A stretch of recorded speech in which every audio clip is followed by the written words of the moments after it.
Nice ni Miss Ubel 2023 na palakasin ang kamalayan ng mga mamamayan laban sa pagmamaltrato at pang-aabuso sa mga kababaihan at kabataan. Itong advokasya ang sinusulong ni Cara Garcia bilang kasalukuyang Miss Ubel 2023. Sa panayam ng Co-op Radio TV, sinabi nito na may kakilala siyang naging biktima ng pagmamalabis sa mga kababaihan na walang nakakamit na katarungan. I'm advocating for anti-violence against women and children.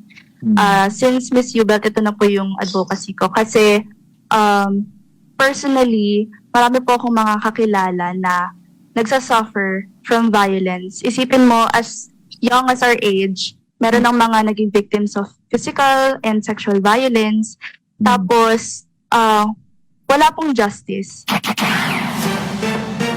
Aniya, tila nababaliwala ang mga ganitong uri ng karahasan sa mga bata at kababaihan kung kaya't nais niyang higit pang palawakin ang kamalayan ng sambayanan hinggil sa mapapait na kinasasapitan ng mga ito.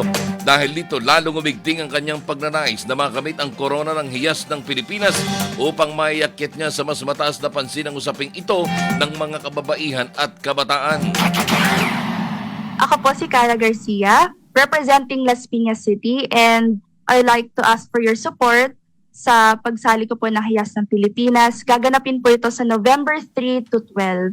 And especially po sa online voting and financial support, all of these will be greatly appreciated. And I hope na sabayan niyo po ako sa journey ko towards the crown. Ang tinig ni Cara Garcia, Miss Ubel 2023 na naggamit din ng mga parangal na People's Choice Award at Best in Swimsuit.